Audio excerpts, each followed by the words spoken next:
Bonjour, bonjour à tous. Bienvenue dans ce Bibliogrill du mois de mars.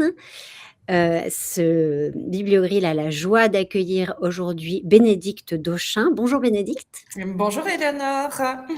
et merci d'être là. Donc Bénédicte, certains, ont entendu parler de toi ou de ta bibliothèque, le B3 qui est à Liège, puisque vous avez reçu le prix Livre Hebdo de la Bibliothèque étrangère en 2024, si je ne dis pas de bêtises. Et tu es là aujourd'hui, presque 2 ans après, 1 an et demi après, pour, nous présenter ce projet. Donc voilà comment ça va se passer, comme tu as un formidable PowerPoint. Je vais te laisser le montrer et le commenter et ensuite je te poserai des questions pour aller plus loin. Donc je ne sais pas qui a la main pour lancer le PowerPoint, mais voilà, c'est bon. Je te laisse la parole.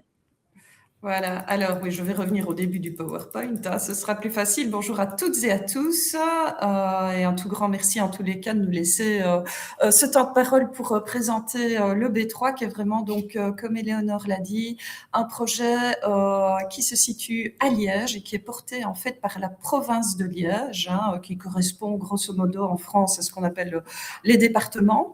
Ce projet en fait qui est né pour créer un centre de ressources et de créativité, c'est-à-dire qu'au départ, on partait d'une bibliothèque, la bibliothèque la plus importante au niveau de la Fédération Wallonie-Bruxelles en Belgique, hein, donc la partie francophone du pays, bibliothèque qui se situait au centre-ville, et cette bibliothèque était assez vieillissante, mal adaptée par rapport aux usages un peu contemporains, et donc il était tout à fait nécessaire de revoir un peu la copie, d'être un peu plus aux normes, un peu plus ouvert aussi. Et la province de Liège a décidé de s'associer en fait avec la ville de Liège et avec un promoteur immobilier pour rentrer un projet dans le cadre des dossiers FEDER, les fonds européens, et de rentrer dans le cadre d'une revitalisation aussi du quartier. C'est ce qu'on appelle en tous les cas l'axe de l'intelligence territoriale et un axe aussi d'économie. Alors ça, évidemment, c'est très particulier pour une bibliothèque de se retrouver dans un axe économique. Et vous allez voir au fil de la présentation que ça fait partie, en tous les cas, d'une spécificité ici du B3. L'enjeu, alors, c'était de pouvoir se retrouver dans un quartier qui était laissé en déshérence depuis plus de 30 ans, où se situait un ancien hôpital, et de pouvoir s'installer dans ce quartier, de pouvoir faire revivre aussi l'ensemble de ce quartier. Alors, ce qui a été décidé au niveau de l'architecture, et ça c'est toujours un point aussi un peu particulier, c'est que ce sont des architectes provinciaux qui ont réalisé le projet. Il n'y a pas eu de concours d'architecture ici pour ce bâtiment. Et ces architectes provinciaux sont partis en fait sur des idées qu'on leur avait émises, à savoir travailler sur l'ouverture, sur la luminosité, sur une bonne circulation aussi, et l'importance aussi qu'à l'intérieur de ce bâtiment, on puisse assez clairement voir les différentes fonctions qui le composent. Et on va y revenir un petit peu plus loin, en tous les cas, dans la présentation. Alors, cet enjeu aussi de déposer un dossier FEDER, c'est évidemment l'enjeu d'aller chercher des budgets. Et donc, ici, on a pu bénéficier, en tous les cas, de 25 millions d'euros du côté de l'Europe. Et la province de Liège, voilà, a financé 25 millions aussi. Donc, on a un total de 50 millions d'euros pour le projet. Et vous voyez ici, sur la diapositive, l'emplacement, voilà, du bâtiment au cœur du quartier. Donc, il faut imaginer que c'était une friche abandonnée et que ici, avec la ville de Liège, il y a eu toute une réflexion portée aussi au niveau de la mobilité. Il faut s'imaginer que là, devant le B3, c'était un boulevard urbain où circulaient pas mal de voitures. Donc là, maintenant, on est parti sur de la mobilité douce. C'est devenu piétonnier. L'enjeu, c'est que les habitants du quartier puissent se réapproprier aussi cet espace avec cette esplanade et ce bâtiment qui se veut aussi ouvert ouvert et donc la forme en elle-même, comme vous le voyez, on parle parfois d'un boomerang, mais en tous les cas, c'est que ce soit ouvert sur le quartier, que ça donne envie d'y rentrer. Donc voilà un petit peu en tous les cas pour l'implantation dans ce quartier. Donc ça c'est aussi un point sur lequel on a dû travailler puisqu'on n'est plus du tout au centre-ville de Liège et qu'on se situe dans un quartier qui s'appelle Outremeuse. Alors c'est un quartier où il y a eu toute une étude au niveau socio-économique, géographique, urbain, etc. Un quartier qui avait vraiment besoin d'une revitalisation, un quartier multiculturel avec un indice socio-économique assez faible aussi, et donc tout un enjeu pour les professionnels de la bibliothèque qui partaient d'un public du centre-ville de pouvoir travailler aussi des actions de médiation adaptées, je vais dire, au public du quartier. Et donc tout cet enjeu aussi de pouvoir s'installer en amont, c'est-à-dire que pour ne pas arriver directement et s'installer pendant plusieurs années, alors on a été un peu freiné pendant la crise sanitaire évidemment comme n'importe quel opérateur, mais c'était nouer des contacts avec les associations dans le quartier, pouvoir déjà proposer, on a proposé par exemple des balades comptées qui permettaient voilà, de faire le trajet symbolique de l'ancienne bibliothèque vers le B3, de faire des ateliers participatifs avec des étudiants aussi de l'Institut artistique qui est juste à côté du B3. Et donc, il y a eu pas mal de publications photographiques de l'évolution du chantier, par exemple. Voilà, c'était cet enjeu, en tous les cas, de préparer le terrain pour notre arrivée. Alors, je vais arriver maintenant ici sur l'explication du nom B3, qui pose en général question. Simplement pour vous dire que le B, ça représente en fait le nom du quartier dans lequel on s'est installé. Donc B pour nous, c'est Bavière, le nom en fait de l'hôpital de Bavière qui était présent jusque dans les années 80. Et cet hôpital qui était très cher aux Liégeoises et aux Liégeois, voilà, qui avait vraiment un impact important. Et donc ce nom de Bavière, on avait envie en tous les cas de le laisser. Et donc il est symbolisé par ce B. Derrière entre professionnels, nous aussi le B, c'est la bibliothèque évidemment, puisque c'est la majeure partie du projet. Et le 3, alors le 3, il a plusieurs significations. Le 3, c'est d'abord le troisième lieu. Et ça, c'est vraiment la philosophie, en tous les cas, qu'on souhaitait développer quand on a réfléchi au projet. Le 3 aussi, vous allez le voir un peu plus loin, ce sont les 3 piliers qui composent le bâtiment, notamment avec l'aspect économique, dont on a déjà un petit peu parlé. Et le 3 aussi, ce sont les 3 pointes du triangle sur lequel on s'est installé. Donc cette friche, en fait, elle a la forme d'un triangle. Et sur cette friche, il y a d'autres projets qui sont en train de naître. Le B3 était le premier à s'installer, mais il y a aussi donc tout un complexe de logements, une pharmacie qui vient d'ouvrir, un petit magasin de proximité, une extension d'une école supérieure paramédicale qui est en train de pousser juste derrière le B3. Donc, c'était vraiment cet enjeu aussi de lancer une dynamique, en tous les cas, sur cette friche et de pouvoir, en tous les cas, après, faire en sorte que cette friche soit complétée par d'autres projets. Alors, le B3, comme je l'ai dit, le B pour Bavière, là, vous voyez aussi sur la photo qu'il y a une attention un peu particulière qui a été portée par les architectes concernant toutes les questions de développement durable. Donc, pas mal de panneaux photovoltaïques qui sont présents, un système de géothermie qui était assez unique en tous les cas, nous, en Wallonie, puisque, je ne sais pas si vous le voyez bien sur la photo, mais on a la dérivation qui est en fait le cours d'eau juste derrière, qui est un prolongement de la Meuse, qui traverse Liège. Et en fait, la géothermie permet d'aller chauffer et refroidir le bâtiment en partant, en allant chercher dans le lit de la Meuse, voilà, l'énergie et en essayant de le réguler via tout un système très compliqué. Et je ne vais pas rentrer dans les détails techniques à ce niveau-là. Des ruches aussi qui sont installées sur le toit. Voilà, donc il y a du miel qui est produit au niveau du B3. Et alors, vous voyez aussi apparaître ce qu'on appelle, nous, cette double peau, qui est ce grillage, en fait, qui permet de nous protéger du soleil, que ce soit au niveau des collections, évidemment, mais aussi au niveau du bâtiment, et de garder une température constante pendant toute l'année. Donc voilà, en tous les cas, les différents petits points d'attention, en tous les cas, qui ont été portés par les architectes du projet. Alors, comme on l'a dit, ce B3, évidemment, c'est le troisième lieu. Cette notion de troisième lieu qui était vraiment le fil conducteur du projet. Et dans cette notion de troisième lieu, il y a aussi pour nous la notion d'accessibilité.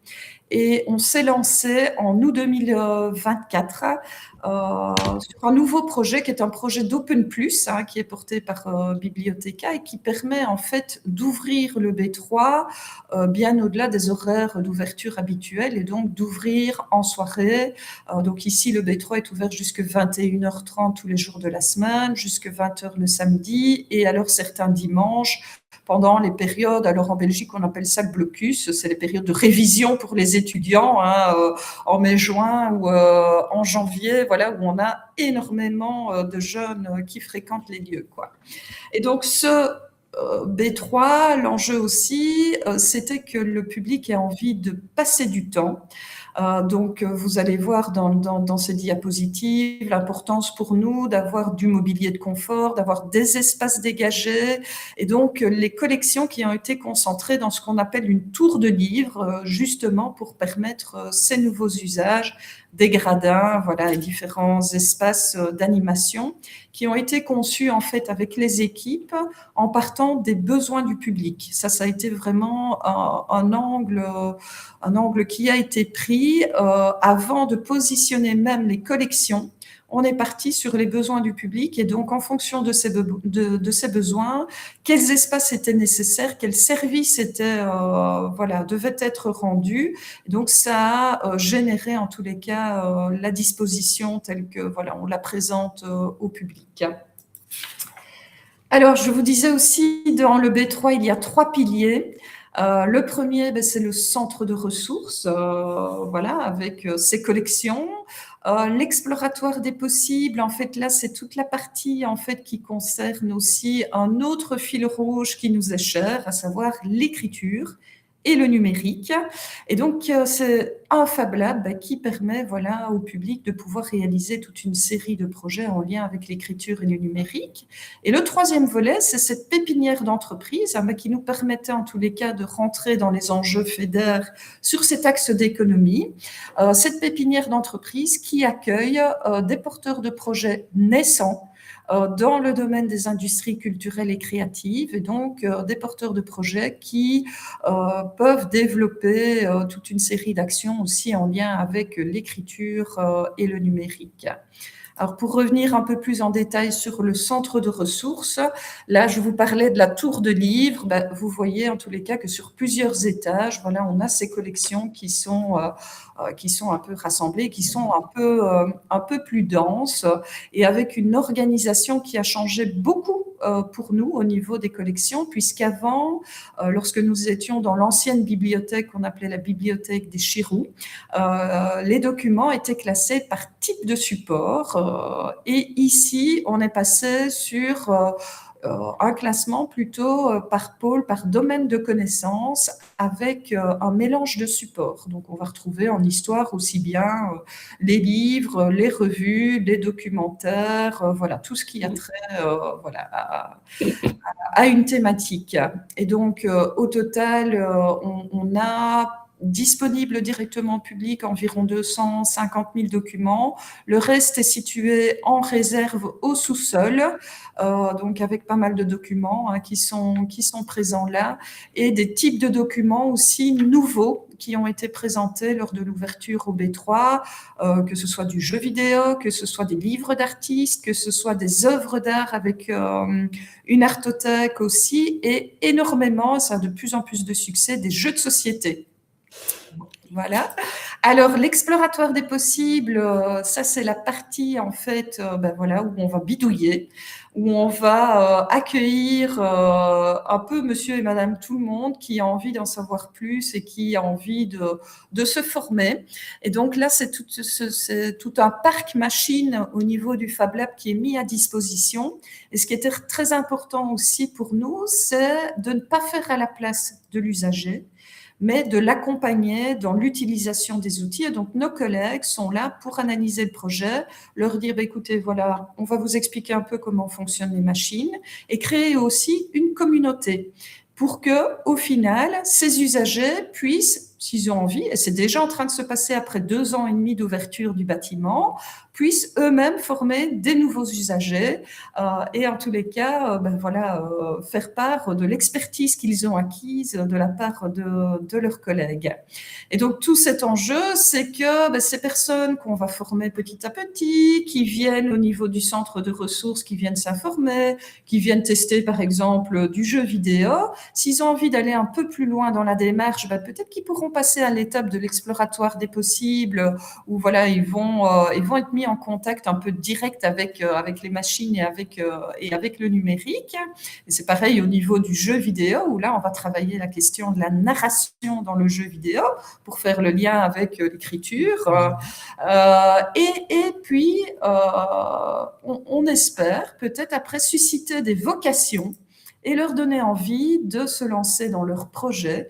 Et là, il y a un espace donc qui est prévu avec des bureaux, du coworking et la possibilité vraiment à bas coût. Et ça, c'est un enjeu aussi des fonds FEDER, hein, c'est de rendre ce projet un maximum accessible pour qu'ils puissent après arriver à cette pépinière et pendant 18 mois être accompagnés pour peut-être après se lancer dans leur projet. Alors, donc là, vous avez vu les différents espaces qui composent ce B3. Dernière diapositive ici, en fait, c'est vous dire que ce B3, c'est aussi une salle de spectacle, un passage des arts avec la possibilité de mettre en place des expositions. C'est énormément de places de travail pour les étudiants. C'est une brasserie aussi qui est présente à l'intérieur du bâtiment, des espaces de jeu aussi pour les gamers et toute une série évidemment d'actions de médiation. Voilà en tous les cas ici comment se termine ce PowerPoint. Comme ça, il nous reste quelques minutes aussi pour pouvoir échanger.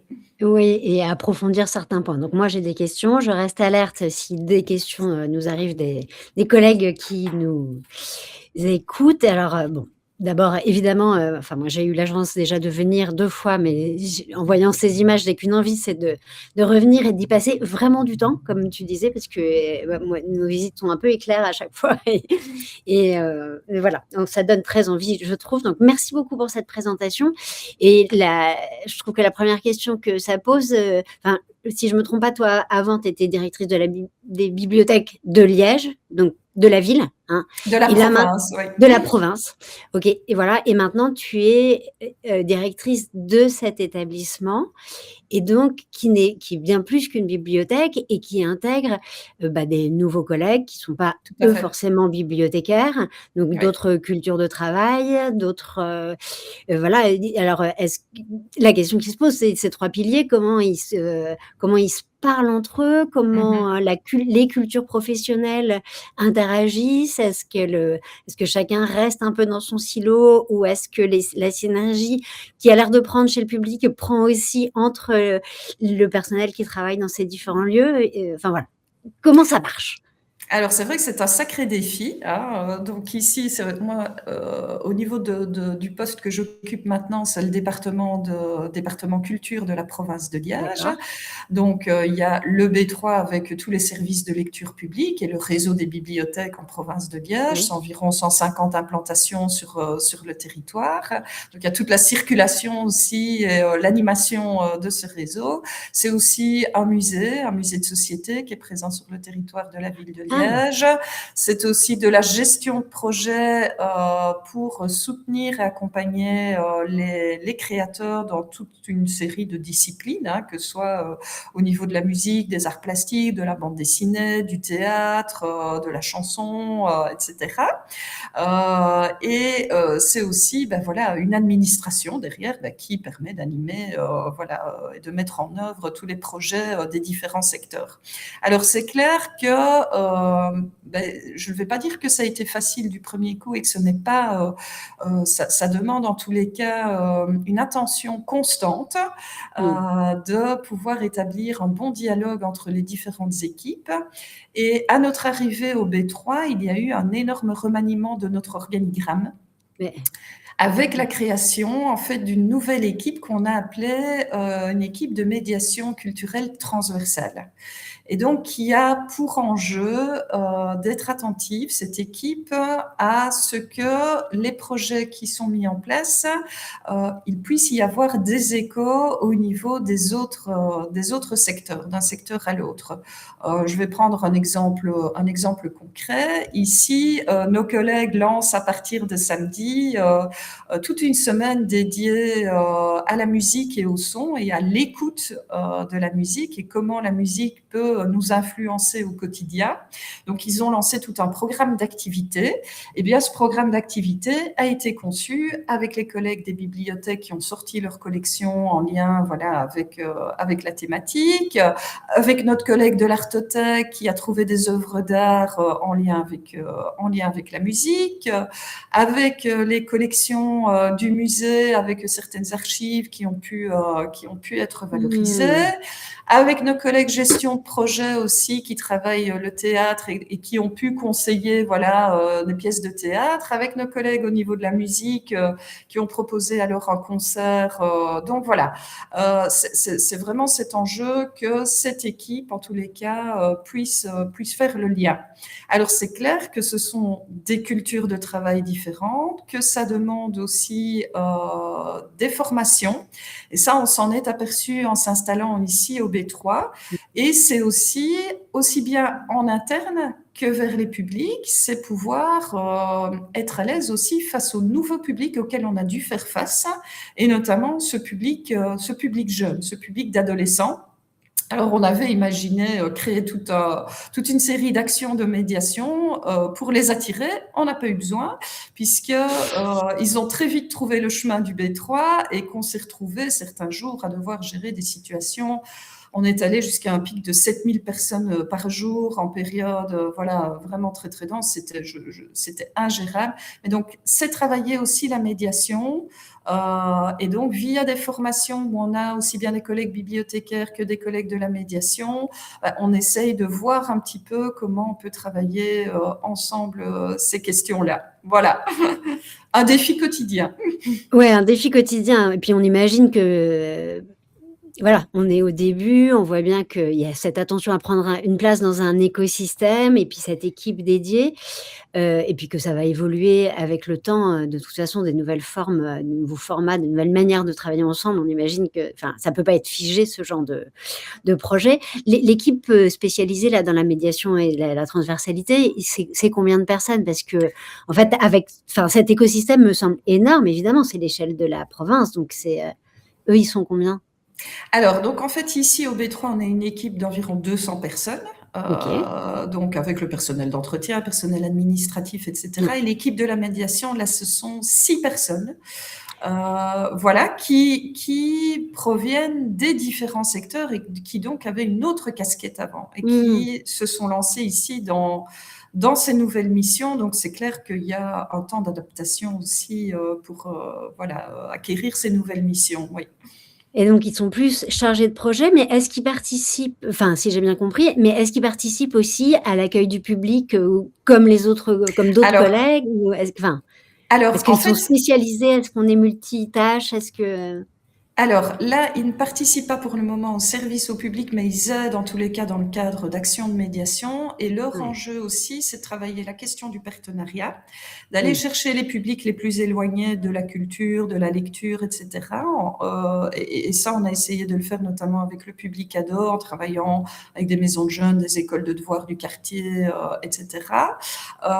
Eux, c'est vraiment faire le lien entre le contenu des ressources et le public. Et donc de pouvoir aider, voilà, à s'approprier du contenu. Et donc ils viennent en renfort et en appui sur des projets qui sont menés aussi bien par des bibliothécaires que par des gestionnaires de projets qui vont être sur des événements parfois plus conséquents, plus larges, quoi. D'accord. Est-ce que tout le monde a les mêmes horaires de travail, de ce Non. fait? Ou alors est-ce que voilà, c'est ça, en fonction de Oui. ce dont on est chargé, on a des ça pose pas de problème? Non, globalement, ça pose pas de problème. Je crois que c'est bien ancré, en tous les cas, au niveau des bibliothécaires par rapport aux horaires d'ouverture, le travail les samedis, des horaires décalés. Mais voilà, que ce soit les gestionnaires de projets ou les gens de la médiation, bah, ils sont amenés parfois à rester en soirée, le week-end. Donc, il y a un équilibre normal. Et puis, il y a le personnel administratif qui a davantage des horaires de bureau plus classiques, quoi. Donc et est-ce que, par exemple, ça laisse la possibilité à, un agent de l'établissement qui voudrait plus travailler le samedi, pour diverses raisons, de postuler ou de changer de place dans l'organigramme général pour, est-ce Alors, que vous avez il imaginé peut des passerelles quoi, pour les agents oui, eux-mêmes? ça Ouais, ne s'est pas encore produit pour le moment, mais d'accord. on pourrait tout à fait imaginer. Donc, ça fait partie d'une mobilité interne, hein, ça, donc avec tout un processus, Oui. voilà, de transfert dans l'organigramme. Mais Ouais, par ça veut contre, dire oui, on a aussi eu un un non mais un collègue, parcours de formation et augmenter oui. ses propres compétences, ajouter des cordes à son arc quoi. C'est Par aussi, contre, il y a un collègue, ça s'est arrivé dernièrement, qui fait partie de cette équipe de médiation et qui a demandé pour refaire du service au public. et oui. Et donc là, on a accepté évidemment. Il est voilà, là, il est retourné, au niveau de l'équipe de service au public, 2 ou 3 fois par semaine, quoi. Alors, j'ai une question qui est arrivée et que j'essaye de lire. Attention, bonjour. Quel type de formation vous avez envisagé pour permettre le travail commun de médiation? Ah oui, alors, en fait, ce sont des formations, disons qu'on a été pris un peu de court, je vous ai dit, avec, voilà, l'arrivée massive du public adolescent.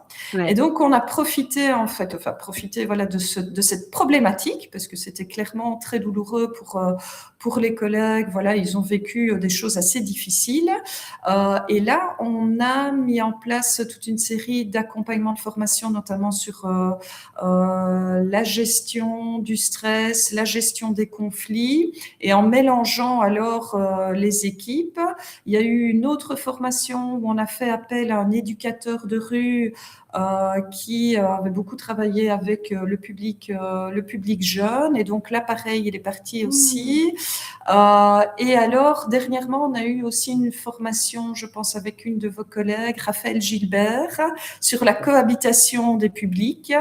Une Et spécialiste, elle a une tellement, voilà. vécu ça à Choisy, dans un ancien Voilà, poste, c'est ouais, ça. tout à Et fait. donc ça, Ouais. c'était vraiment très riche aussi. Et donc ça a permis aux collègues de mettre en place ça. Et tout dernièrement aussi, on a lancé un groupe sur base volontaire là, qu'on a intitulé Gestion de projet.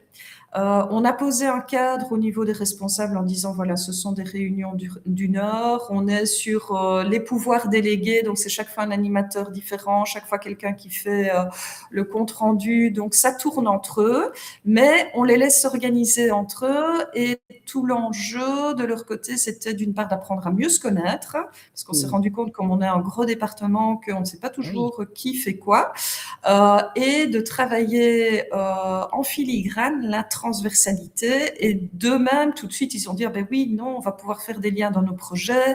C'est chouette qu'on sache un petit peu comment ça fonctionne de part et d'autre. Et donc là, on a démarré en février ce projet-là. Je vous dis, c'est vraiment tout nouveau. Ouais, ouais. En juin, il y aura une première étape de restitution.